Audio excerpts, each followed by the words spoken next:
In light of Miss Rona, the boys at BGO Pod have adapted a virtual platform to conduct and record interviews with this season's very special opinionated people, or VSOPs for short. We thank you for bearing with any technical difficulties in advance.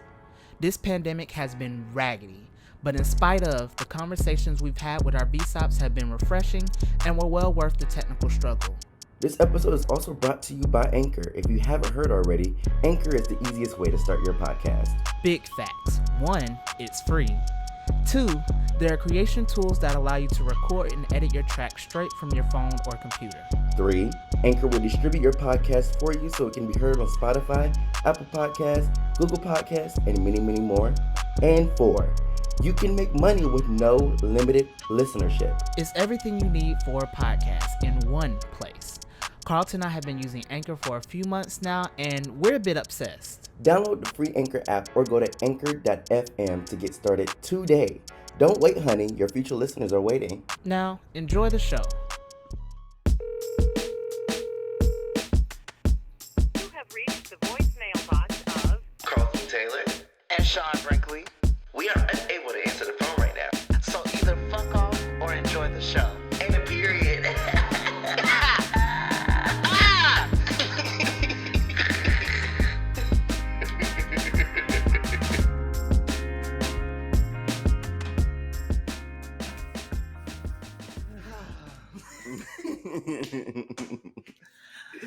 We got to do better with setup, because I don't know why setup is so stressful for me.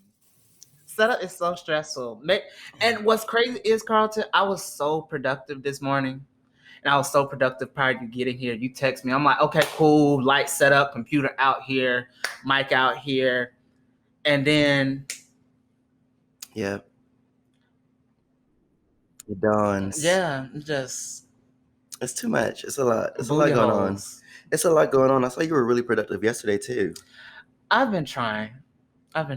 You did a little teaser on your Instagram. Yeah. I recorded my audition video. Oh, for your dance company. Yeah. It's Adrinkra.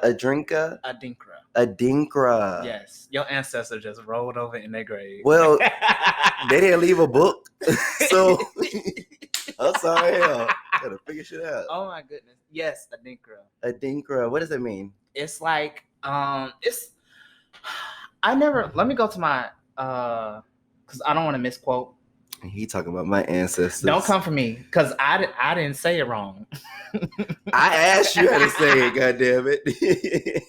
No, but it's a combination of a lot of things. I wanted to say it was a culture. Oh. But it's a language. See, my people from the Congo.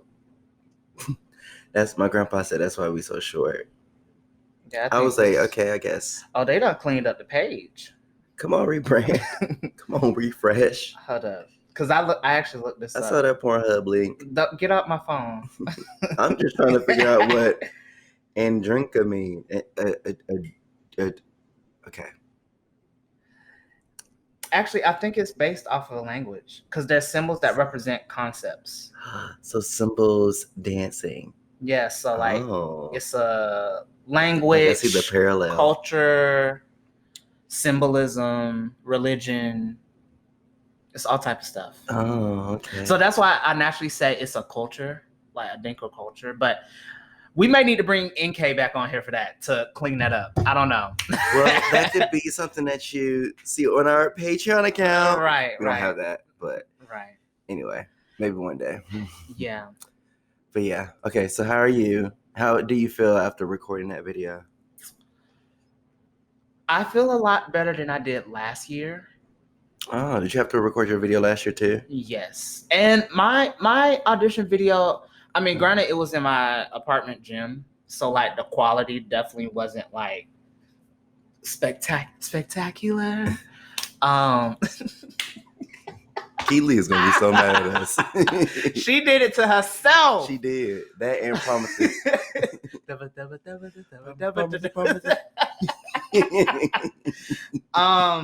She did it to herself. I did last year I did it in my gym, and pretty much it was very last minute. I didn't even think I was gonna audition. I remember that. Because I was like, child, I don't got no business being in a professional dance company, none of that shit. I don't know none of that. But threw it together, and just like the setup, when things are last minute, you just have this frantic sort of feel. But I definitely didn't have this, like, I said a week out, I'ma do it. Scheduled me a videographer, all that other stuff. I ended up renting me a dance studio. That was a last minute sort of additive to it. But come on. I mean, I feel good overall. I'm gonna use this. I'm sending in my audition video, but I'm gonna use this as content for my nonprofit releases later on this year. So are you all doing, is it just the video? Like, is there a Zoom portion to it at all? no. No, okay, cool beans. Yeah, so it's just, So this is something that's not new to the company. No. They've done that before. 'Cause that's how you submitted we did last year. virtual last year. Yeah. And the other part of it too, I don't think I had to send a resume. I had to send a resume last year, but since I'm a returning member, I think they just need my piece To make sure you can still dance. Yeah, right. Because you fall the fuck off and be looking like Deuce Bigelow, Mel Gigolo 3 months after the season over.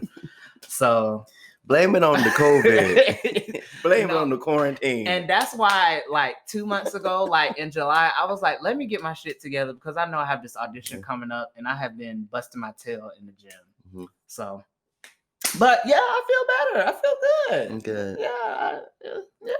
Yeah, the Gay Men's Chorus, we had a very interesting, I mean, first off, our leadership is incredible. And so the transition to the virtual, because we were doing last year, I mean, we're just used to doing auditions face to face. But this year we incorporated Zoom, and there's a solo piece, and there's a sight reading piece, and a tonality and rhythm piece there, where basically they can gauge whether or not you can be taught, in case you can't sight read, so at least you can hear it and repeat it. But they had people submit their solos individually, and you only had to do like 16 bars of a song. And then you did the Zoom recording, and what happens is all the section leaders, the president, the membership president, and the artistic director are in the room.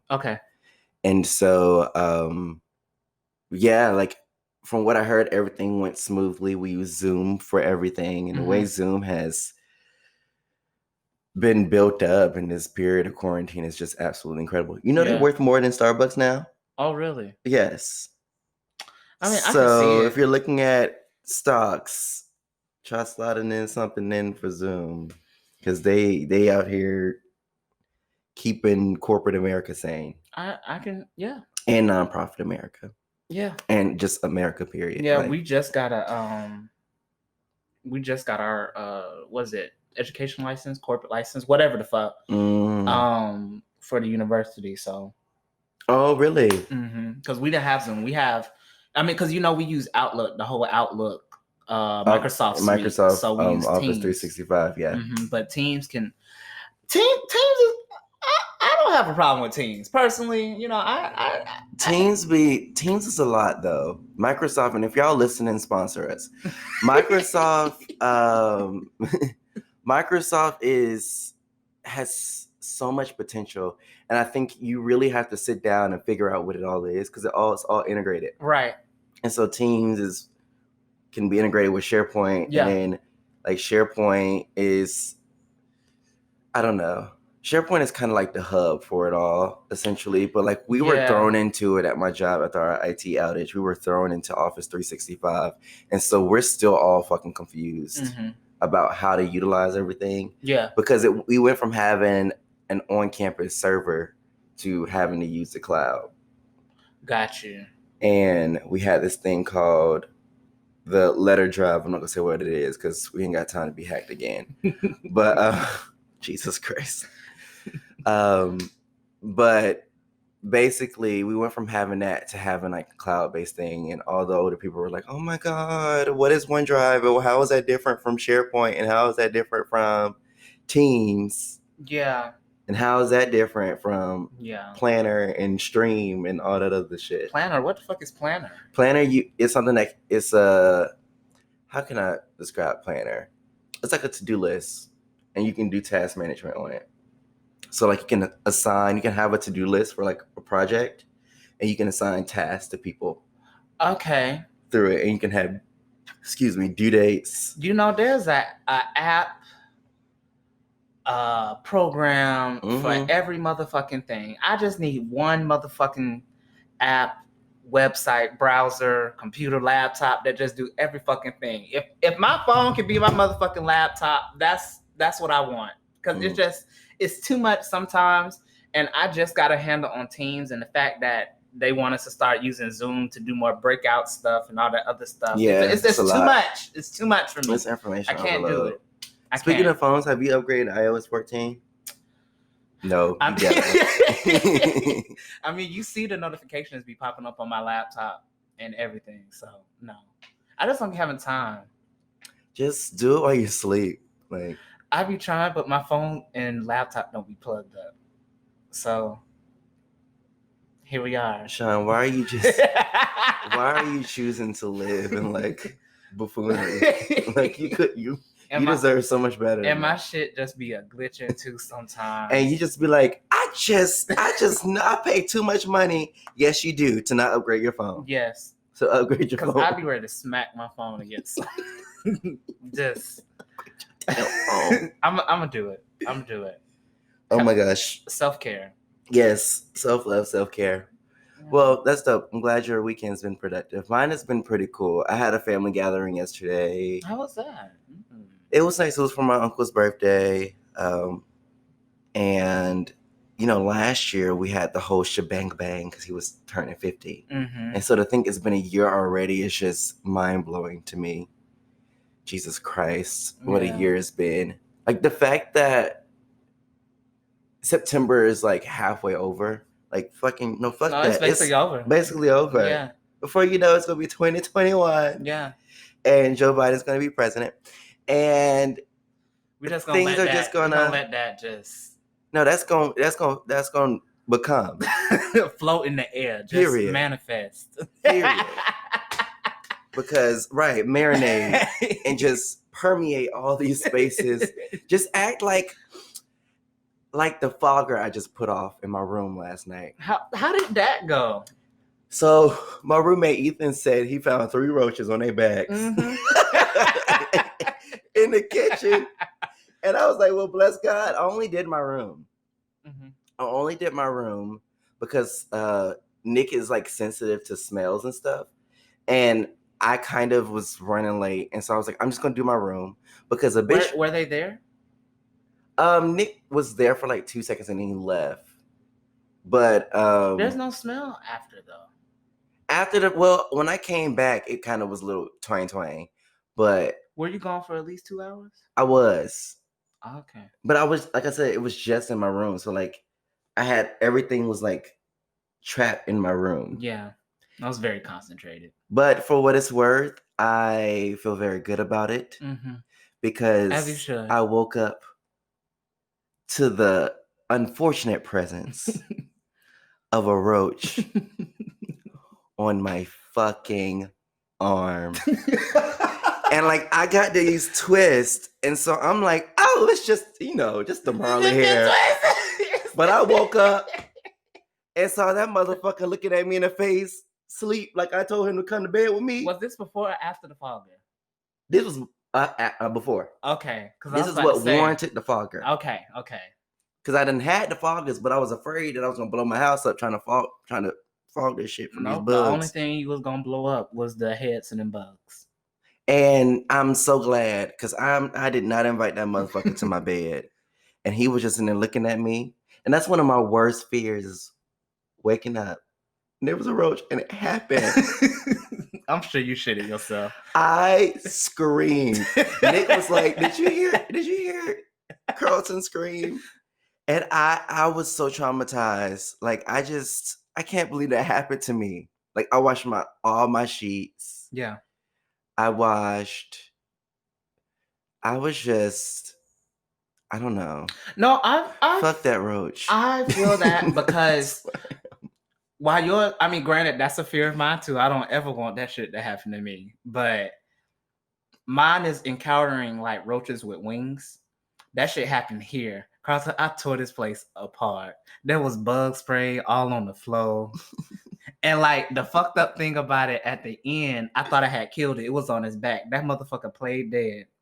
Because I motherfucking I walked away. Cause I had finally got it. It was on the floor. I walked away to get the broom. I found that motherfucker on the ottoman, walking across the ottoman again, and I just I was like, you got me fucked up. You got me fucked up because you know we over here live by the forest with Bambi in it. So I don't have time for them motherfuckers to be in this house. We set off, I think, 5 foggers. I had one in my bathroom, one in the room, 2 in here. My roommate had one in his room, and then we had one in the kitchen. I don't have time. Yeah, fuck that. No, we on the terrace level 2. You got me fucked up. Yeah, I was genuinely like so disappointed in myself. I was like, am I nasty? But then I think I grew up. There were bugs in the house all the time. Yeah. But I didn't have to deal with them. And not now one was crawling on my ass. Yeah.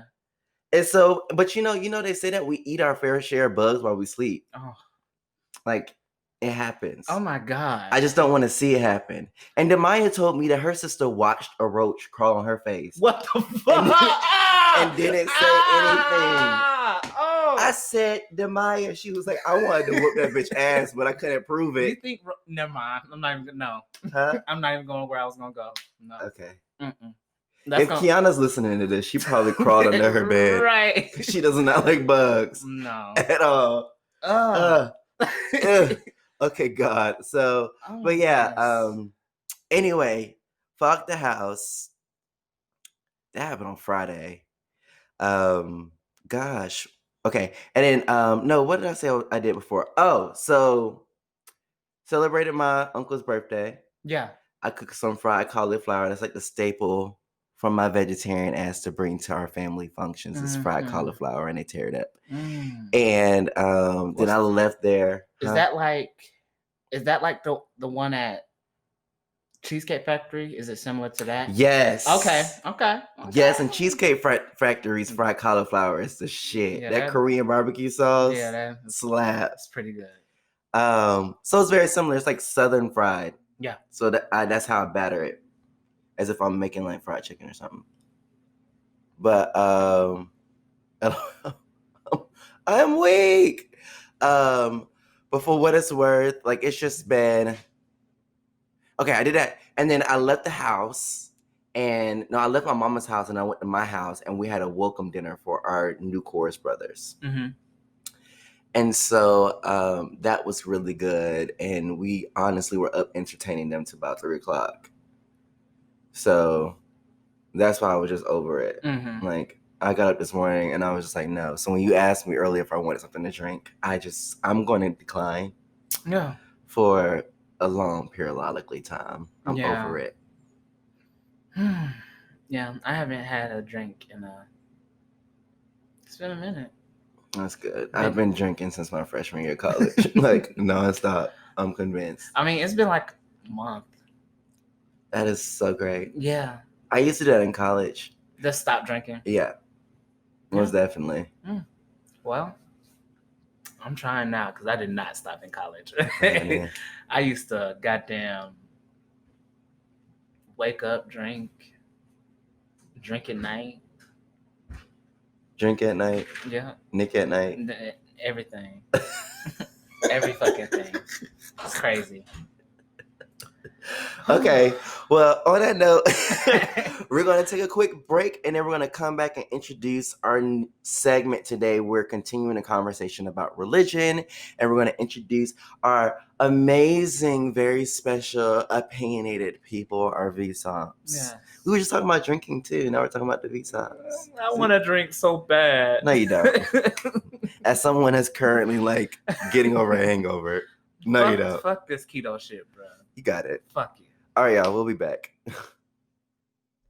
In light of Miss Rona, the boys of BGO Pod have adapted a virtual platform to conduct and record interviews with this season's very special opinionated people, or VSOPs for short. We thank you for bearing with any technical difficulties in advance. This pandemic has been raggedy, but in spite of, the conversations we've had with our VSOPs have been refreshing and were well worth the technical struggle. This episode is also brought to you by Anchor. If you haven't heard already, Anchor is the easiest way to start your podcast. It's everything you need for a podcast in one place. Carlton and I have been using Anchor for a few months now, and we're a bit obsessed. Download the free Anchor app or go to anchor.fm to get started today. Don't wait, honey. Your future listeners are waiting. Now, enjoy the show.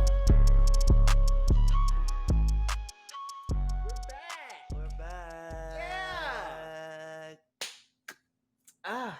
Yeah. Okay, so we're continuing. We're continuing. Use your words. I don't have any. We're continuing our segment about, or our subtopic category about religion. Yes. We've had conversations with Nick, Yeah. and now we're entering conversation with our very first VSOP of the episode. Oh, yes. Miss Sherry. Yes. Come on, Sherry. Sherry girl. Puff What's power. up? You look Am I doing good. like a full introduction or just like a? I mean, you can do what you want. I mean, you can talk about how you're doing. Because, I mean, me and Carlton ranted for like 20 minutes prior And I to this. love y'all. I mean, how are you? Like, are you doing okay? Yeah, I am doing great. Except I just realized while writing an autobiography for one of my classes, I just realized that I was Black, and I knew my skin was brown and that it was beautiful and that I love my hair and all that good stuff. But I realized what it meant for me to be Black, and it's been a little heavy. It's been really heavy. And I got to finish that essay today. But other than that, I'm great. Hi. That'll do it, you know? You know what? To that very same point, I was applying for an internship after college, and they had me write my obituary. And when I tell you, I was taken aback because I was like, what? But the self-reflection that it causes you to do, because your obituary is something it's a piece that's written about you after you've passed on. Ooh. And so you're having to do a lot of you writing it. You're having to do a lot of self-reflection, a lot of thinking about the future and where you want to be. And like the man that I said was my husband, I don't even talk to you no more. Like, That's heavy. You wrote about? Yes, I wrote about him. Oh my God. And like hyphenated our names and everything. Carlton. I sure did. I put my foot in ruining that bullshit. You I really did. Not. I did. My God. That's where I saw myself though. Like I had 30 minutes to come up with an obituary, and I was like, I'm gonna do this, and I'm gonna do this, and I'm gonna do this, and I'm gonna do this. And in all this, I was like, oh my God, like I'm gonna have kids. Like, oh my God, I'm gonna have a husband. I'm going to get married to somebody. You know, I'm going to make it essentially because I died of old age is what I told myself. But it was it was a different type of headspace. And so I get that. I'm sure autobiography is, I mean, what was the angle? Were you talking about your Blackness? Yeah, so it was on Religion, Race, and Nation. So just a little background. I am a graduate student in the Religious Studies Department at Georgia State University, and I study religion through the lens of public health, specifically religion as a social determinant of health. And so anytime you talk about religion in the United States, you also have to address race, and you have to address gender, and you have to address identity. You gotta pull back all the layers, right? And so one of my tasks for my class, literally called Religion, Race, and Nation, is to write a 5-page autobiography. And I thought, it's going to be easy. I just could talk about myself. 5 pages, boom, boom, boom. 5-page double space. That's just 3 pages, right? So I'm like, I got this. Boom, boom, boom. Then she was asking targeted questions like, just making you address your identity as an American. And I thought about a story or a situation that happened to me with myself and my mom and being stopped by the police. And I kid you not, I realized that I am a part of the statistics Mhm. on people being unjustly searched and pulled over with no probable cause and being threatened. And it's Mhm. like we're gonna search your car, we're gonna bring the dogs out. It's like, okay, I don't want dogs out in front of my kid. This is my mom. I don't want dogs out sniffing my kid and sniffing my car. So I'm gonna let y'all search our car and search her. And by the grace of God, they didn't search me because that would have been rough. But the only reason they didn't search me was because I was a air quote minor and I had on my middle school sweatshirt. And the officer was Mm. like, "Yeah, we're gonna search her too." And my mom was like, "No, like, don't touch her. She's a baby. She's 13." I think I might have been 12 at the time, even. And the officer looks at me like, "Oh, she's a kid." Yes, officer, I'm a kid. Can't you tell by the Marietta Middle School?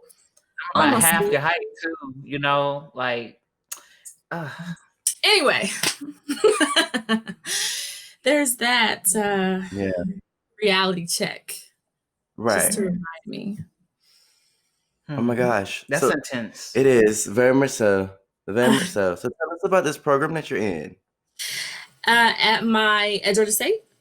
Yeah. Mm-hmm. Oh my gosh, yes, it is phenomenal. If anybody is listening to this and they want to get back into grad school and they're even just a little bit interested in the humanities, and I mean any of the humanities, I encourage you to apply for the Religious Studies Master's program at Georgia State University. They are literally giving free money. They are paying for everything except for your fees. And you can be a graduate research assistant, and they'll also pay you for that. So you'll basically get paid to do whatever research you want. Um, Work. it's a 2-year program. It's a 2-year program. You get to explore all aspects of religion, and people don't think it impacts them, but if you live in the United States, honestly, if you live in any European colonized country, religion plays a big role in your just daily life. And so I don't just study Christianity. I'm not a theologian. I will never profess to be one. We study people's beliefs and their behaviors and their practices. So if you are Mhm. interested in anything, sociology, psychology, women's gender and sexuality studies, it'll all intersect with religion. Okay. And I love it. I love it Yeah. so much. So really getting into this thing, why religious studies and why through the lens of public health? Like we got to dive into that. Ooh, yeah, sure. So I have always been drawn to healthcare and public health. When I grew up, or as I was growing up, I wanted to be a doctor so bad. Of course, Black kid, you got to be a doctor, a lawyer, or Astronaut. or an astronaut, yeah, or an engineer. Like there's no other options, especially in Right. humanities. That's not an option. So I was going to be a pediatrician, and then I was going to be an obstetrician. And it really cemented in obstetrics and women's health. Watching my mom struggle through pregnancies and just seeing what she dealt with, I was like, no, I gotta study women's bodies because our bodies are so complex. Got to college, really struggled. And Kim, I struggled in all of the science classes, like all of them. But my humanities courses were just like A plus. My critical thinking, my biology was pretty high too. But it's not that it was it's not that it was easier per se because I still had to write and I still had to research, but it came like just like riding a bicycle. It was so just natural for me to critically think and challenge things. And then I remember having conversations with people and they'll be like, "You want to be a doctor?" I just don't see you being a doctor. You're too much of a people person. You're too involved with people's lives to just want to treat them reactively. Seems like you want to be more proactive. So I switched my focus to public health, and then sitting in the office crying with an advisor, realizing that I'm not going to be a doctor. My 10-year plan is over. What do I do? She's like, why don't you just go into religious studies? It's a good department. They're always looking for people. It'll be fine.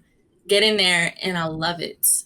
And I get so much assistance. They really nurture your mind in that department. And then Black women are really pushing to the forefront of that department too. So we're getting a lot more support. And I get way more support in that department than I did in any other. So I really just kind of feel like God was leading me here slowly but surely, and I made it. Yeah. No, that's big. I think it's beautiful how, and I mean it's crazy because as we've been recording this season, we've realized that there are a lot of parallels with our three subtopics. So we're talking about social justice, we're talking about pop culture, and we're talking about religion. And so often we're having conversations about social justice, and then we start talking about religion, and then we start talking about pop culture. And then pop culture, I mean, ultimately is shaped by social issues, is shaped by religion and people's morals and their beliefs. And so it's so interesting how, because you and I, Sherry, we were talking about grad programs before we started the episode, and you were like, well, my grad program is giving out money. And I'm like, hold on, honey, don't tell me that. Because I'll mess around and I'll be a force to be reckoned with for real, because you're approaching religion from that objective standpoint. And so, and it's because of all these different things, and it's worth diving into, because I think a beautiful part about where the world is now is that we're realizing that you're human. Like coexisting is okay. And for the longest, I was walking around and seeing like those coexist bumper tags that had like the what is it? Like a moon or something? The moon and the sun, and like it was basically saying coexist, but it was using different religious symbols to create the Star the word. of David and okay, and the cross and all that stuff. And there's beauty in all of that, right? There's beauty, and I think religion at its focal point is really just trying to figure out human connectiveness and what's the other word for? It's a way of humans making sense of the world around them.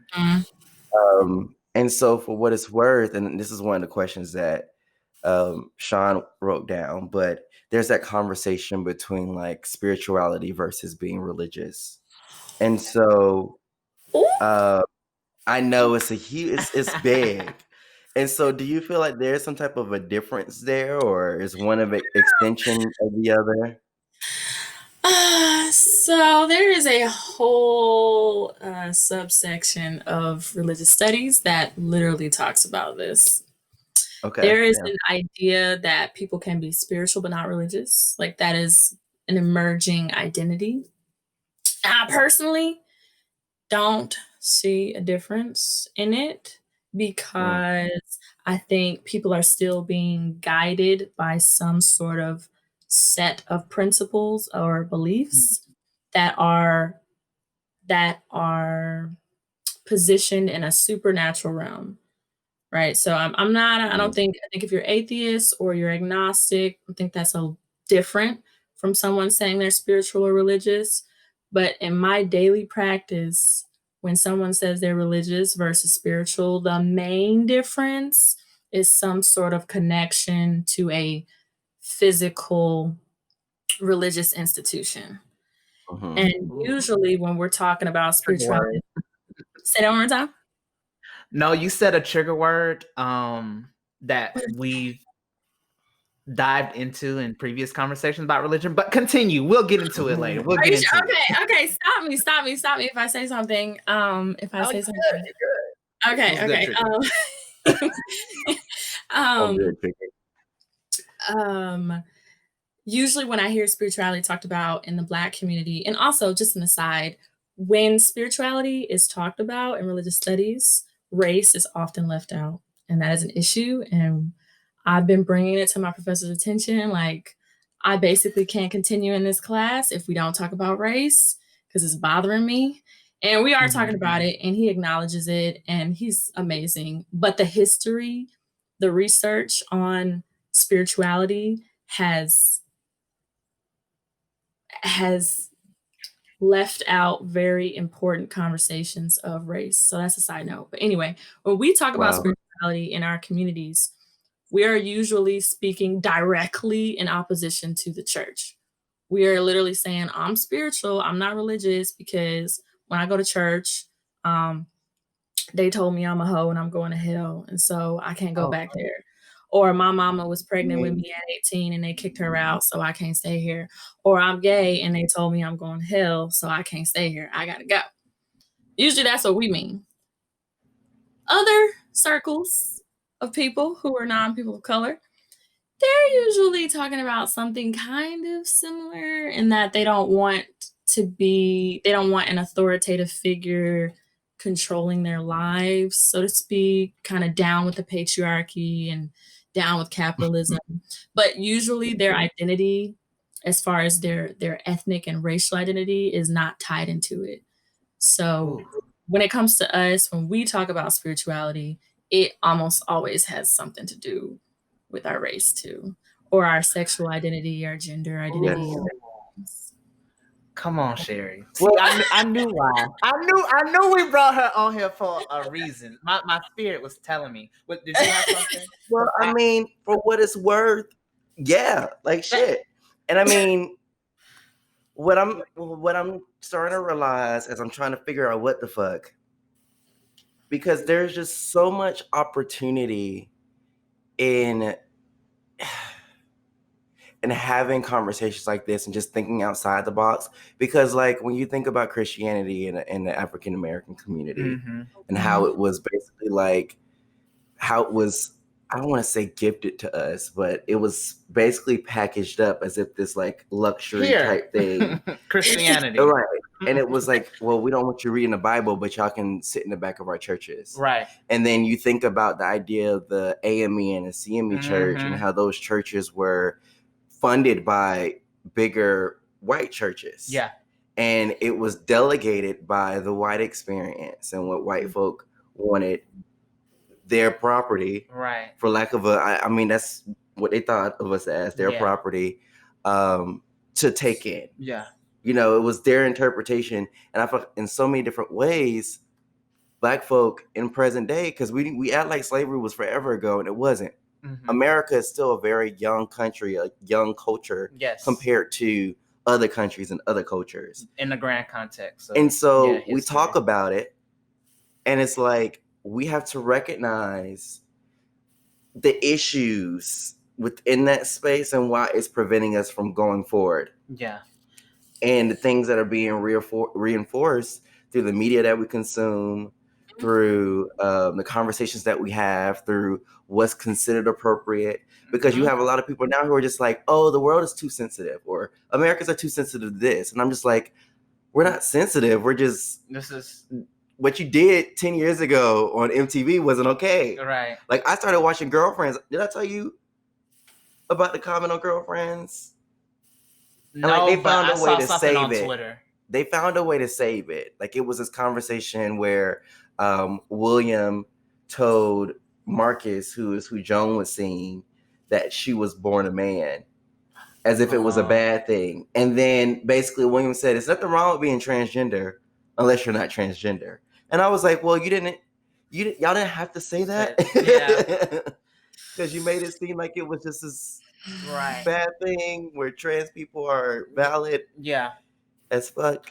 They need to be treated as such. And there's so much we can dive into this for this conversation, because Sherry, just to give you a little bit more context on the conversation that we have. And once again, I'm so glad you are here, because I think I said it before, like you're almost like our objective sort of outlook on it, because we had very personal experiences. Our guest last week brought up in the church, very positive experience when it came to identifying a part of the LGBTQ community, and pretty much his whole family, surrounding support system, preachers, all affiliated with the church. Very positive experiences. Wow. And Carlton and I, we did our intro to the whole religious segment. We talked about our experience. It's been less than whatever, but at the end of those conversations, we sort of came to, this idea of religion and the morality behind it, and the institution of religion. Yeah. And for me, the trigger word. Yeah, institution, I think that's where I ended up when it came to, I'm not going to go to these spaces, because I was telling our guests last week, it's admirable to hear positive experiences when it comes to going into the church, interacting with other Christians and stuff like that. A lot of the times, off rip, I don't even feel comfortable, because I don't feel comfortable, because who knows what's going to happen as a result of me sharing my identity and being open. So honestly, question for you, even in the context, I mean, and you could, I don't think we said it, but you can be as candid as you want to on this, like whatever. We can, I'm an like, we overbird. talk. But I really want to have your, whether it's personal, academic based, whatever it may be, but what do you feel like, you touched on it a little bit, but what do you feel like religion's impact is on identity and how we sort of move as people of color? Every whatever it may be, gender roles, how we interact with each other, what we post on social, like you can dive into it however you want to. I know that's loaded. It is. We tend to come with the loaded questions, but I don't know, whatever comes to mind. Gosh. Oh my gosh. That's a very, very big question. That is such a huge question. Good Lord. Ask me the question one more time. Ask me one more time so I can pick something. Yeah. How do you feel like religion affects or plays a role in identity? Okay. How we act as people of color in this community, Okay. And I mean, if it's better, like, I got you. Definitely. Okay, cool. I got you. Unpack it how you need to. I had to find one good thing, because we can go anywhere with this, because it's that messed up. And I'm okay. I'm gonna preface this by saying I do identify as Christian. I was raised in the church. I still am closely connected to the church that I chose to join as an adult. With that said, because I have had the opportunity to study religion from an objective point of view, I do think very differently on a lot of topics that I was raised in. And so I think one big thing that Black people have to reconcile with way more than any other demographic in the United States is we have to both learn and unlearn how Christianity is connected to whiteness, and how being taught something that was literally forced on us, on our ancestors, and how the connection to our motherland was broken. We have to reconcile with that as we get older, because as we get older, we get introduced to different Black people. We get introduced to all types of Black people, right? Because we're not a monolith. But I think when we're growing up in the church, specifically in a Black church, we only see one type, or we see the ideal type of the great Christian Black person. They in the church all the time. They doing this, they doing that. But then we get older and we get to high school. And then if we go to college, we see, oh shit, there's a lot of different type of people out here. And they say they believe in God, but they doing different things than what I grew up with.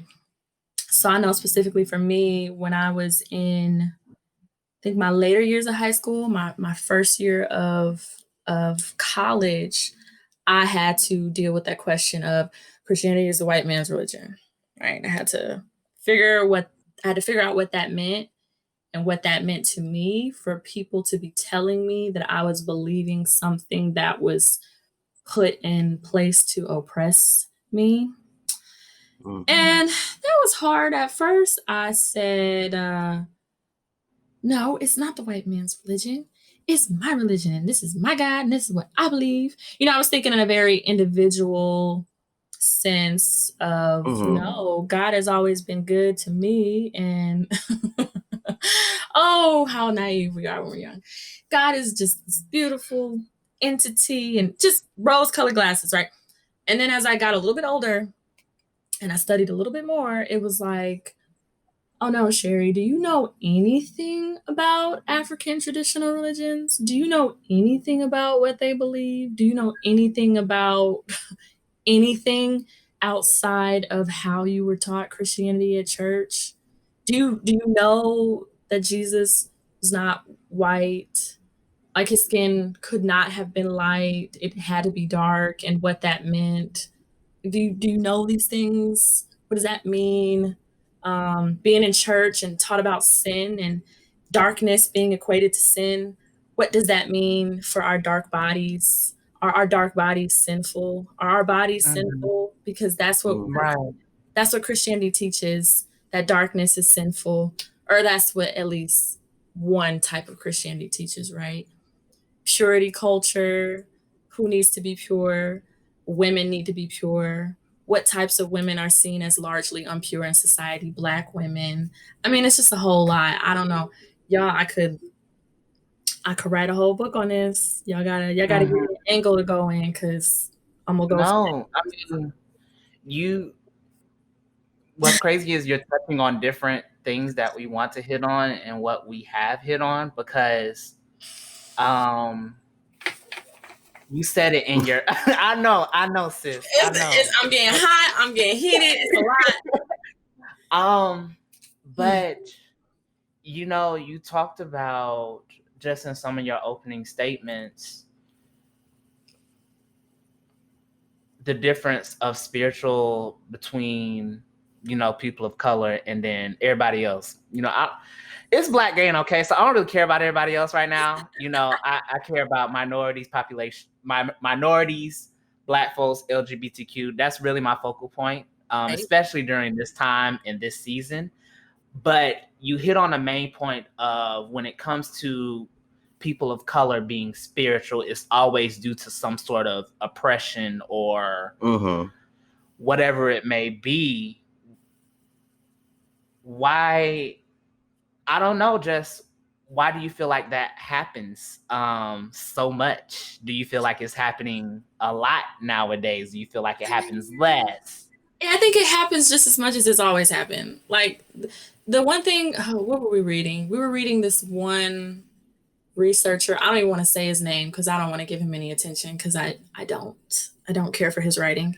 But he did he was a sociologist, and he did a historical study of spirituality from like the 50s to now, and he deliberately left out Black liberation theology. And so I don't know if y'all have ever heard of that, James H. Cone, but it basically was birthed out of the whole civil rights era and trying to reconcile with Christianity during that time. So this is where you get the depictions of Jesus being Black, and you get this idea of Jesus being symbolically seen as, or the issues that Jesus experienced being similar to the trauma and things like that were experienced by Black people. So sort of kind of finding a way for us to reconcile with our identity as Christians. But this ain't really new. Like if you think back to all the various different movements, whether it was the Renaissance and you got people up here painting bodies and angels and calling it religious, but we would call that today spiritual. We would say those artistic depictions of religion, we would address those as spiritual. But back then they thought they was doing religion, but the church didn't like them. You got the Protestant Reformation, you got the Crusades. Notice Right. how I'm talking about one type of people. We don't really have any history on our people, but for the history Right. that is available to us, it shows that there have always been patterns of religious uproar and pushing against the authority figure at the time. And so Right. I'm just seeing it now in this context because literally we turn the lights on. What were y'all talking about earlier about the roaches or something with the roaches? Like the roaches always been there. We just had to turn the lights on and now we can see all the roaches there. So I think people are just seeing it now. Like we wasn't Right. always woke. I hate the term woke, by the way, because we've been awake for centuries, but whatever. I think people are just having a little bit more access to resources now and they're seeing it a little bit more than they did before. I don't know if I answered your question. My brain is No. getting with this topic. Like this is so deep. So I think people, it's crazy how we just conveniently ignore foundational things. The reason why America exists to this day is because the motherfuckers was tired of being persecuted because of their religious beliefs. Yeah. Like they didn't agree with the Church of England, and so they Separated came over with the indentured servants, and you know, they brought some slaves over with them right, too, and they but for what it was worth, just like they felt entitled to their religious beliefs, they felt entitled to everything else. Yes. They felt entitled to land that wasn't theirs. Ooh, Carlton, you just hit on. Ooh. I mean, but it's literally the truth. You were mad because you couldn't follow the doctrine that you weren't following anyway. Right. Because for some reason you couldn't understand that there were other people besides you. And for some reason you chose yourself to be, more valuable than the thriving tribes that were in America at the time who were native to that space. And you're just like, actually, we're going to take the entire East Coast. Just fuck it. Yeah. Like, y'all got to move. We're going to kill you. I mean, the fact that we celebrate Thanksgiving really bothers the shit out of me on so many levels. Yeah. And when you bring stuff up like this, people become so uncomfortable. And I'm like, this is our reality. But Carlton, to speak to that point, going back to our segment in social justice when we were touching on different nationalities and being in those different spaces around people from other countries, hold up, lost my thought. Bring it back. Come on, God. Bring it back. No, it wasn't even that, but it was last Sunday. No, with Nick in our religion segment. People tend, when they get that uncomfortable, they don't explore what that is. Ugh. They tend to run towards, well, I've been raised in this. Yeah. I'm sticking it. It's not problematic. Yeah. And I think that leads us into our next thing with like how, I mean, Sherry, how do you feel like religion influences like your personal day-to-day interactions, like how you treat people, how you look at this is so good. That's loaded too. And I'm sorry we come with the loaded questions, but no, I'm so encouraged by the conversations that y'all are having outside of academia. They be sleeping on us, right? They sleep on us inside of academia and outside, but y'all are having conversations that we have in class, like right now. How does religion impact my daily life? So I wake up in the morning, I say a prayer, right? Walking throughout my daily habits and everything. I I personally do not separate religion from my life. I never really have. I never really saw my belief system as something that I did on a certain day of the week. It wasn't really confined into a certain space. It was very much in me and around me and with me always, right? And if we did a little bit of research on some of our African roots, we would know that that is very much connected to our African ancestors. They did not separate religion from their daily lifestyle because it wasn't separate. They don't even have a word for spirituality, and from what my friends who are African have told me, and I could be wrong, but from what I understand, the whole difference between spiritual and religion is a European Western thing. So yeah, it kind of is a blanket over my entire life. Um, because of that connection that I would say is more spiritual, it has often been really troubling for me to reconcile, again, big word, reconcile with what I was taught when I was younger, right? Because I definitely grew up in the Christian household, like the Christian household. With my grandma, we went to church like 3 days a week, Wednesdays, Fridays.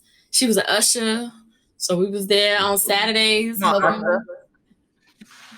My grandma was a usher, and she used to get my little outfits ready and my bows, and yeah. So church culture is ingrained in me, but I've had to reconcile with that with my daily habits, being in a relationship, dating. And you know, when you tell somebody from the church that you're dating, it's the first question they ask you. Are y'all having sex? It's like, well, you know, I thought you'd want to know if we're praying, because we do pray together. And I thought you'd want to know if we have conversations about the Bible, because we do. And I thought you'd want to make sure he not beat my ass or nothing, because he not. But the first question you want to know is whether or not we're having sex. Gosh, I didn't know that was the end all be all to the conversation. But I have a whole issue that I'm trying to deal with sexuality and religion and purity culture, because I was that child who grew up being told that I need to wait till marriage, but also being told to love my body and to be comfortable in my sexuality. So if I'm gonna love my body and be comfortable in my sexuality, my body is saying that it's time for me to have sex, but you're telling me that I can't have sex. So I'm a little confused. I don't know how to love my body and accept my sexuality and what I'm feeling and wait till marriage. Yeah. I'm not quite sure how to do that, but you know, I'm gonna try. And then I fail, and then I get my mom crying, telling me that she's failed in life and I done had sex before marriage. I'm just ruined. I guess ain't nothing good gonna happen to me now because I'm not a virgin anymore. And then struggling through a relationship because I'm not pure and he is pure. And what do we do with that issue? Now I'm unpure. So rant aside, I have an issue with sexuality and religion that I am constantly working through. So maybe some of these discussions I'll listen to with y'all. You'll help me learn something too, because it's a lifelong Child, you know, I get it. Like, I'm a preacher's kid. And so you know what's up. I do know what's up. Like, we used to get up at 5 o'clock to be at church by like 8:30. And I think service started around like 10, because we would have to, my dad was a CME pastor. Okay. He would always go into those spaces. And then CME in present day, kind of, they don't bleed into Baptist spaces, but it's a denomination of Christianity. Like, it's easy to kind of just go from one to the next. It's just a matter of decorum and knowing the ritual of the ceremony. But I remember just when I was trying to come to terms with my sexuality, it was this hard pressing thing. And the question for me was, well, who's your girlfriend? It wasn't who's your Yeah. boyfriend. And so it's this assumption that because I'm a guy, I'm with a girl, or assumption that because you're a girl, you're with a guy. Mm-hmm. And so that confused me because I'm like, well, it didn't confuse me because I wasn't really dating anybody. My first girlfriend was actually planted. Like we weren't together, but literally the way that my family would talk about our relationship, I thought that she was my girlfriend. Mm-hmm. Yeah. I was like, this is, I think her name is Katrina or something. And I was like, oh yeah, da da da da da. And like, she and I used to be so grown. Like, she was my first kiss. I'm 4. My first kiss at 4. We took Mhm. pictures together. Like, literally, my parents had these pictures of me in my little K&G Super Junior suit, and her in her little Sunday service suit, dress, Mm-hmm. and I'm so gay. Her suit, like literally just taking pictures together as if we're married, and Yeah. we're 4. Oh my And so God. literally this rhetoric was being pushed onto me, and I didn't realize how I was suppressing myself because Yeah. I had guy friends, and I was like, I like you, and I would mess around with some of my guy friends, Yeah. because like the same narrative that I was getting from this same heterosexual narrative that I was getting, I was also seeing for myself as a homosexual, Right. not really realizing that that's who I was, Right. or that's who I am. And so all of that led up I mean, I just kept on that whole thing for a very long time until I fucked around and fell in love with a guy, Yeah. and he completely screwed my life up. Yeah. But not in a bad way. It's just I found myself able to open up to somebody for the first time and really be myself, and dealing with the typical high school relationship situation where Right. it just doesn't work out. I literally exacerbated it because of the comfort that little Carlton didn't have coming up. And it was rooted in what was being told to me, what people were telling me my religion was telling me Yeah. Yeah. to do. It's Yeah. Sherry, like, Yeah. I really feel you. Because I think, just like Carlton said, it wasn't necessarily from your scope, but I think I definitely had to unlearn, because I'm having such a self-discovery moment right now. Self-discovery. Every week. Self-discover. But one of our guests last week, I'm losing my train of thought for so many reasons today. Take your time. Take your time. I think for a long time, just from, because when it came to the sexuality of our guest last week, he talked about how he punished himself. He didn't necessarily receive, this harsh treatment from his family who were religious, but just simply off the idea, he punished himself. And I think a lot of the things that I have been trying to unpack for myself, and I didn't even realize it till like you just don't realize how much of things like religion have a play in your everyday life and how many things it impacts. I, for the longest, did not see myself getting married. I didn't see myself having kids, simply off the fact that I was attracted to men, Yeah.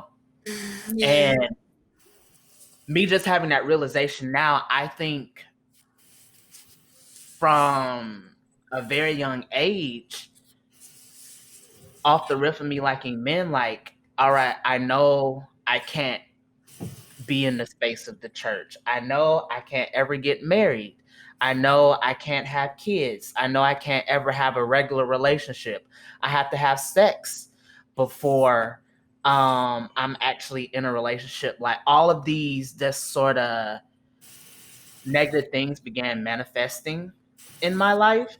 Mm. And as I really began to unpack it and, just sort of realize, one, there's the institution of religion, and there's a lot of just people in that place who try to press on what they feel is right and what they feel like religion should be and all this other stuff, opposed to just trying to generate better people and being good people. Because I can honestly say we're all good people in this conversation. Mm-hmm. We're good people. Yeah. But this struggle for on top of our everyday oppression as Black people, Another thing.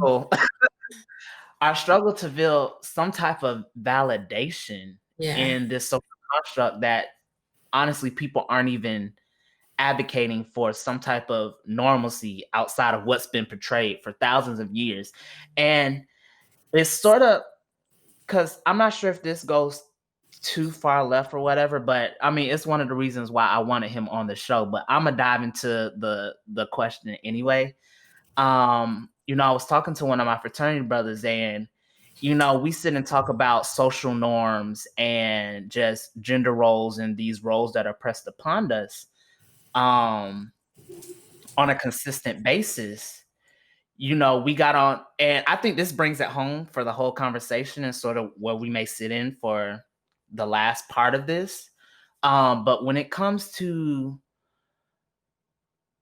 LGBTQ and being gay, being bi, all those different things, I was talking to one of my fraternity brothers, and he was saying, I'm cool with it until, it's shown in front of the kids.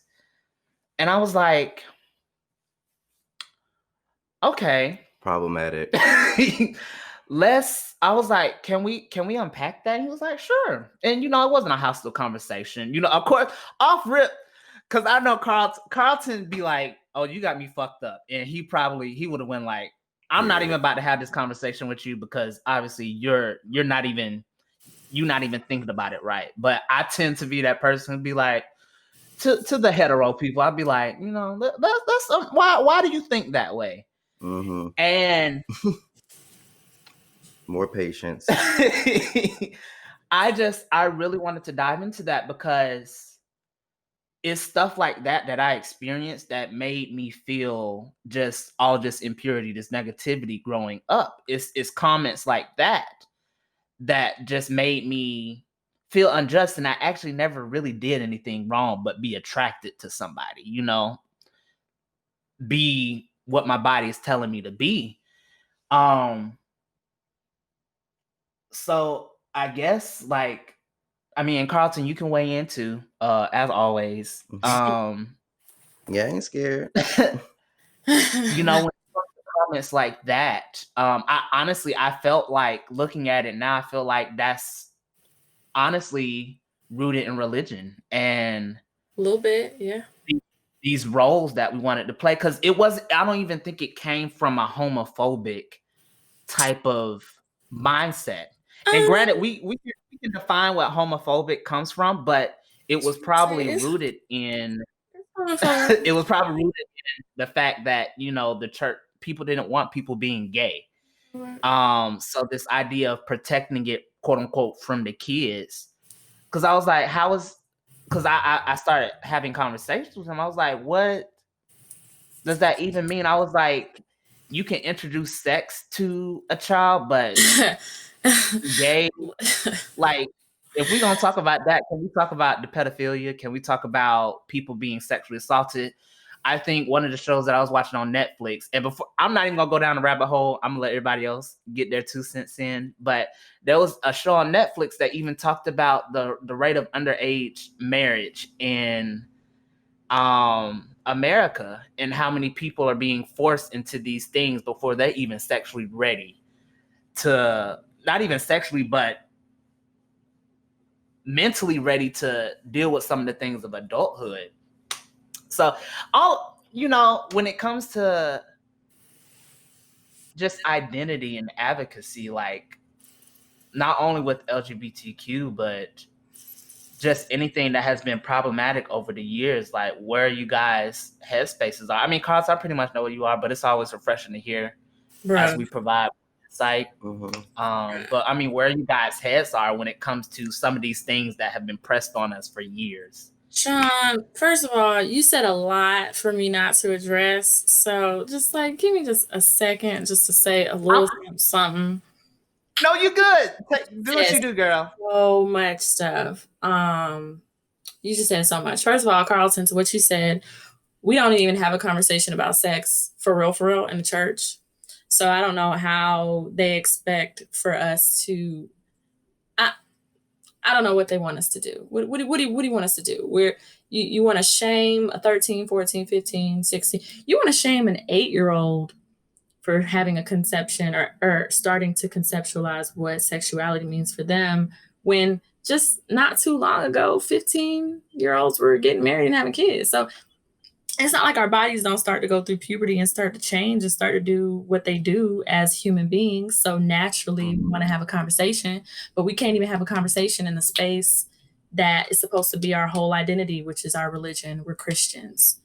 Well, for some reason in the church, they just don't want to talk about sex. And I think that is the major issue around why we see so much contention and why people leave. Point blank.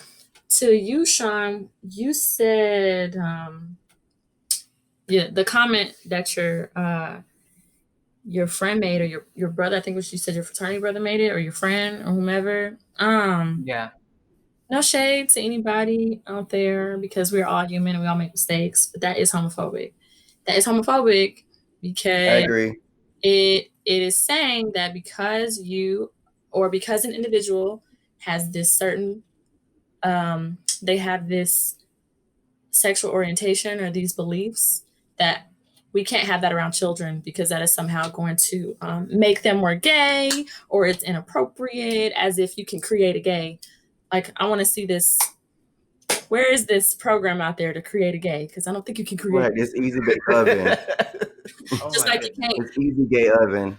push the gay away.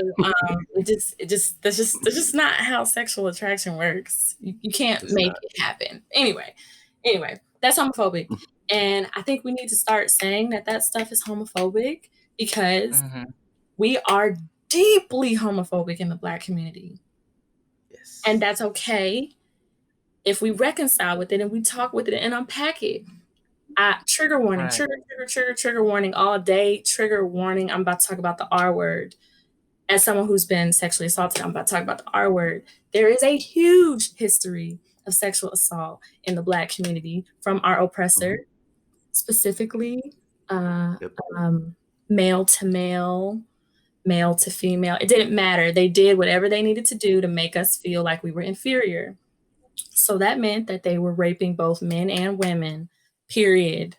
That's what they did to keep us locked underway. So when you have this conception of what you identify as your Black identity and your malehood and who you are as a man being consistently taken away from you over and over and over again, of course you're going to have high levels of toxic masculinity in the Black community. You're going to have high levels of homophobia in the Black community because they want to cling on to some sort of identity of who they are as Black men because it was taken away from them. They never had the opportunity to even figure out what their sexuality was because they were robbed of it every day, all day. So we gotta, I love you, whoever said that, you good with me. At the end of the day, we still kicking and have a conversation. But if you got some homophobic tendencies, it's okay. We probably all do. And let's sit down and let's talk about it and let's heal as a people. That's that. I hate when people don't recognize it's okay. It's okay. We all have issues.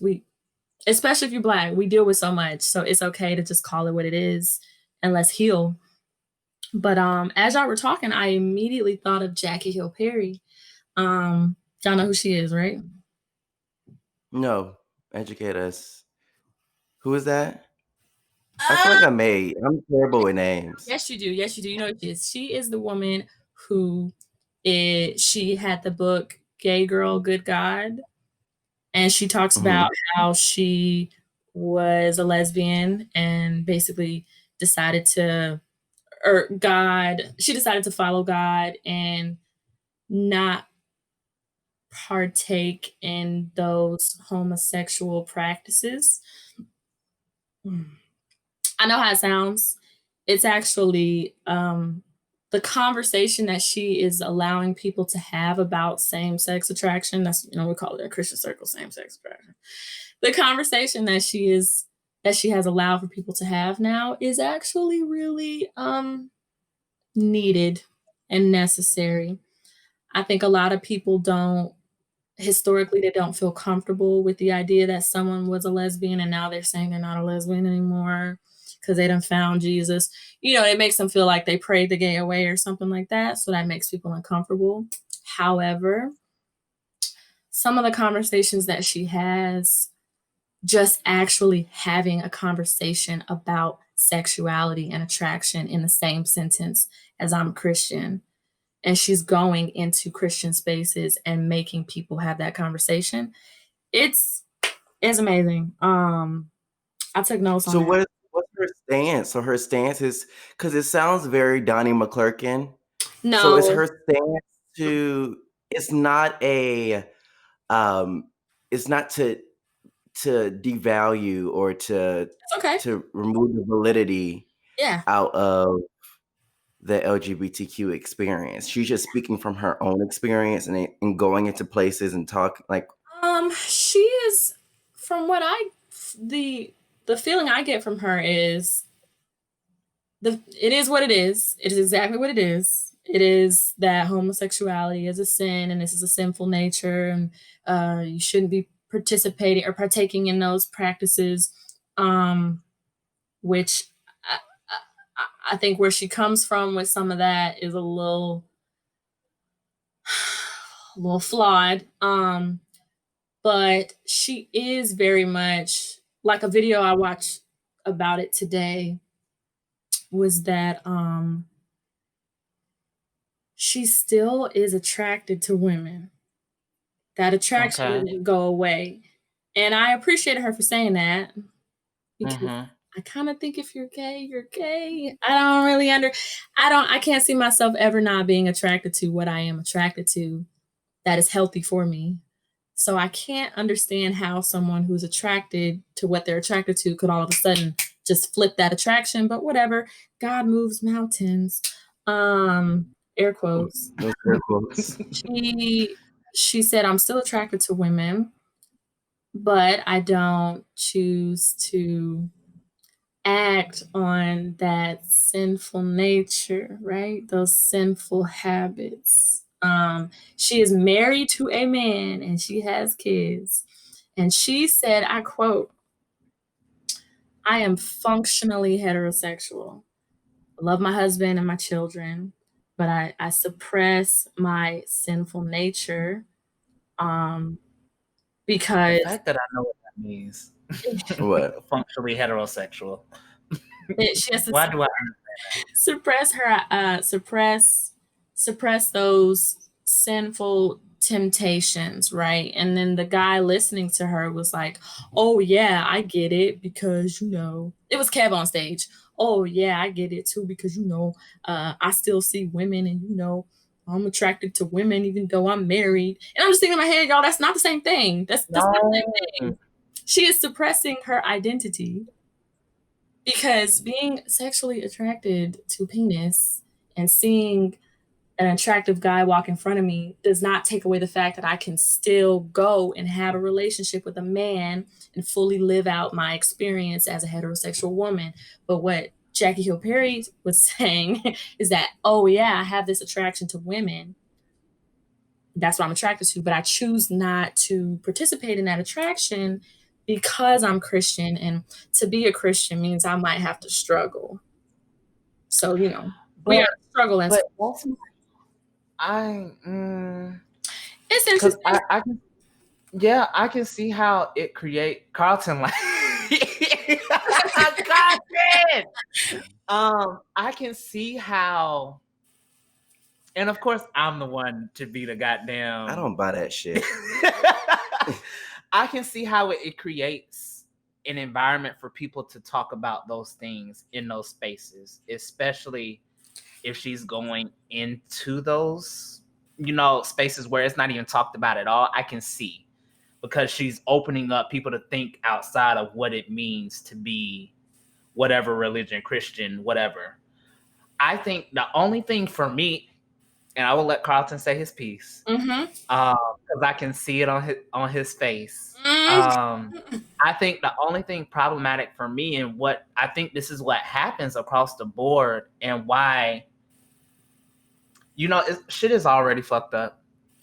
We can recognize that. And Sherry, I really appreciate your whole approach. It's like, it is what it is, and we'll chop it up to this is what led it to being this way. Mm-hmm. But I think for me, at a certain point, what is more damaging? What is more damaging? Because hearing a story like that, I feel like there's so many people who do identify, and I think I'm just speaking from an LGBTQ experience, and not only LGBTQ, but a Christian bisexual man, a Christian Black bisexual man. Mm-hmm. It's not as simple as, my religion says this. It's not as simple as my race says this. It's not as simple as I'm attracted to male and female, or men and women. It's not as simple as that. And we really dive into what it means to sit in those intersectionalities and how they sort of intermingle. And I find it so problematic when, not even to pinpoint her, but I think a lot of people it's like, this is more important, or this is how it needs to be. And she may be happy. That's good for her. She may be happy. I don't know. She has her family, she have her kids, but 9 times out of 10, I've seen it play out completely different. Yeah. For a lot of people. Yeah. And I've seen a lot of unhealthy behavior come out of you suppressing your identity, or you suppressing your sexuality, you suppressing your Blackness, you suppressing your religion. Like, if you do that in any context of you being a human being, negative behavior stems from it. Yes. And I just cannot get past people not working through that for themselves and not being problematic, because I feel like that's problematic. Like, no, sis. Like, I don't know. That's just No, she's done a better job than most. She's doing a better job than I've ever heard anybody else do, because she knows her scriptures, and she's a Black woman, and I'm always going to uplift up Black women. But yeah, there is something extremely problematic about suppressing desires, because we see, psychologically speaking, when people suppress their sexual desires, they are deviant. They partake in deviant behavior. We don't need people being deviant. We need for them to reconcile. People do fucked up shit. That's where, like, all the shit that we really don't condone, like, that's where that shit comes from. And I just hate how there's such this negative stance on, well, you can't be like this or whatever the fuck. And it's like, no, me liking dick has way less negative impact on the world than you fucking around being attracted to men, being in a 20-year unhappy marriage, cheating on your wife, and you have 3 kids. I'm sorry. Why do we so this is where I'm at. So much? I'm sorry. This is where I'm at. Where are you at? I don't know her. I don't know her life. I don't know what she's been through. I don't know nothing about this woman. What she does is her business, but I don't think it's productive for her to go into these spaces and to talk the way that she's talking, because that's why it reminds me of Donnie McClurkin and how he basically used he said he dropped the Lord's name in his foolishness. Like, you made a decision to live your life how you want to live your life. That's fine. For me, and I can't speak to nobody else's experience but my own, me suppressing my sexuality literally drove me crazy. Mm-hmm. I developed obsessive compulsive disorder. Yeah. And as a result of my OCD, like my body started to break down. Mm-hmm. And I was depressed, and I was in a space where like I just could not function. Yeah. I just really couldn't function. And it wasn't until I sat down and had those come to Jesus moments, and I was like, Carlton, like literally, it is okay. And to our guest last week, Nick, he's somebody that knows the scripture well too. Mm-hmm. And he's able to say, look, my gayness does not disturb the relationship that I have with God, the relationship that I have with Christ. And I don't know Christ because Christ told, like, people were like, you need to know Christ. But I know Christ because I've seen him move in my life. Yeah. And the way that the way that he works, and the way that he exudes himself in my life, and the fact that people can see him through me, and he's usually using me as a vessel, is literally the very thing that's just showing the validity in all of this. And so for her to go into these spaces and to say these things and basically reaffirm the mentality that a lot of people who are sitting down in the churches listening to a homophobic message being spoken about from their minister or from deacons or whomever. I just find that to be problematic. Yeah. And I mean, that's her journey, freedom of speech. She has the right to speak about it. But for me, I work very hard to not necessarily sit around and validate my gayness, but to just live authentically in that space, Yeah. and to show other people that living authentically and being authentic to who you are is okay, and it doesn't disturb your experience. Yeah. Because literally the same goes, your Jesus, your journey. And that's what you want to do for your life, fine. Because I mean, let's face it, it's another problem in the community. I feel like a lot of Black women settle because they're expected to be in certain spaces, and white women too, women, period, because of the fucking patriarchy. Yeah. It's expected for them to lay on their back and have the kids and to stay at home and to not to work toward bettering themselves. Yeah. And for what it's worth, it works for a lot of women. But then you got women like my mama who said, fuck it, I'm going to school to get my JD. I'm gonna be a lawyer. And be a lawyer. And these men are going to have to deal with the fact that I'm a boss. And I make more money than you. And I mean, in a period. Right. Like that script is tired as hell. Yeah. And if that's what she wants to do, and if that's what she wants to tell people, I just think that's her business. But for me, if I was in that congregation and she came in there talking some bullshit, that was probably my last time. I'm be like, how dare y'all let somebody into this space spewing stuff out like that? Like making it seem as if it's just some type of divine intervention. Well, she As if- doesn't put it that way. I don't mean to cut you off. Okay. She doesn't put it that way. When I say she's done a better job than I've heard anybody do, she's done a fair I think when you hear it, you will appreciate it as her authentic experience. Now, whether you apply that experience to your life, no, Agree with probably it. not. But Yeah. you can respect the way she approaches it, because she has a very honest conversation about it. Like I've never heard anyone be that honest about it.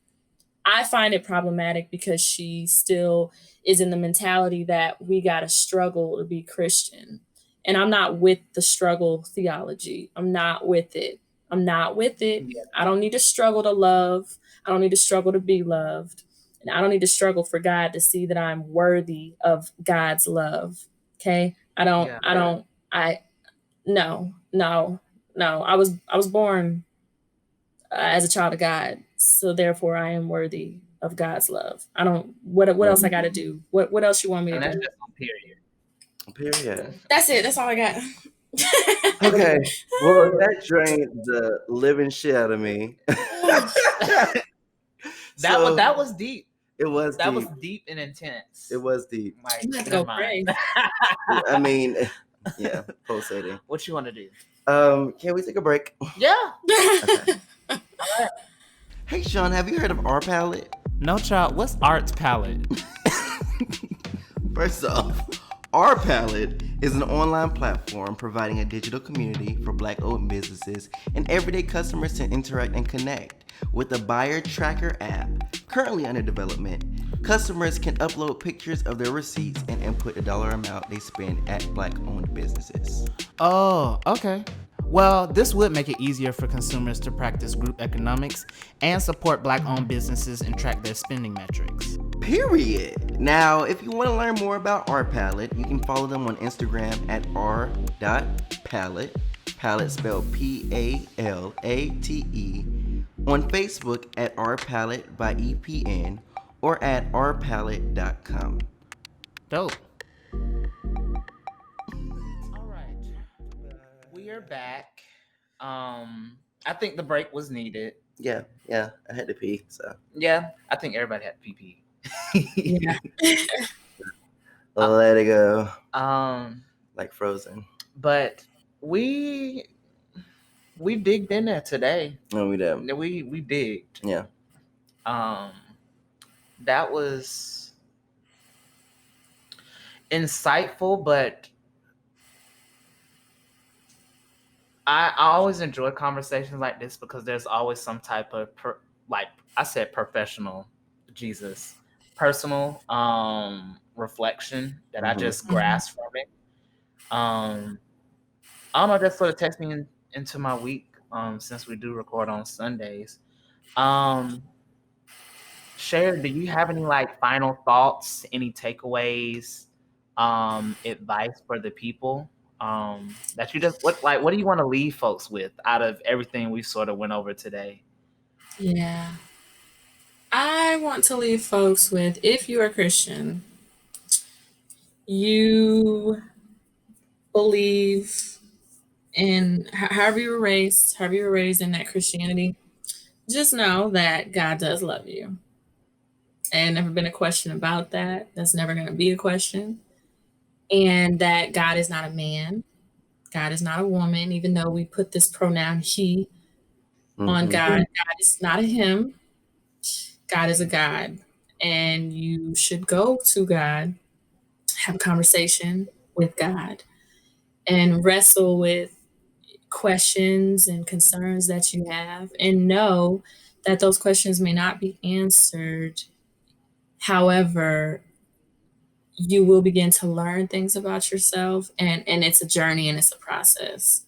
So I would say trust the process, even though that's just so antiquated now. But yeah, do trust the process, because in due time things are revealed.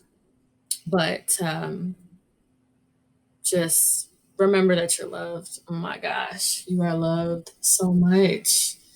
And just thank y'all for having me. I just feel so honored to have partook in this conversation. It was so great. Yeah. Y'all are great. Well, we're Y'all are glad to have you, baby. Yeah.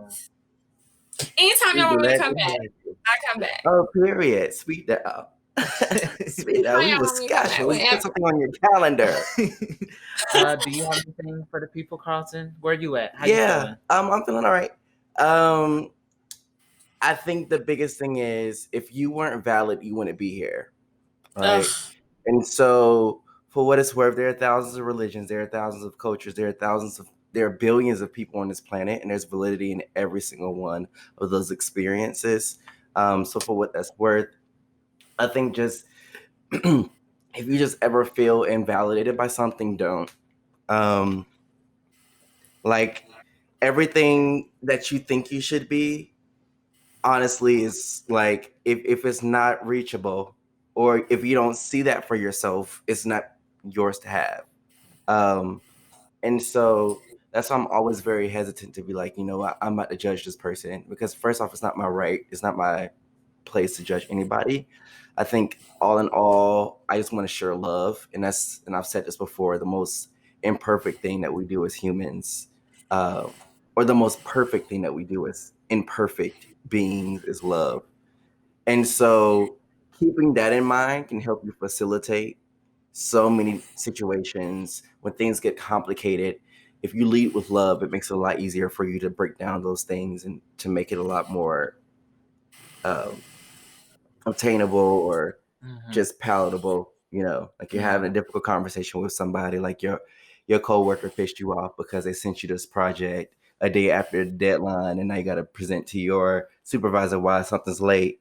Just be like, you know what, this happened. Be transparent about it. Yeah. I think communication is inspired by love. I think a lot of things just really, just remembering who you are as a person, remembering that we're just out here trying to survive and that we're all trying to figure it out. Yeah. So don't get in the way of somebody. Don't get in the way of your own validity, and don't get in the way of somebody else seeking their own validity. Yeah. That's where I'm at. So validity. Yeah.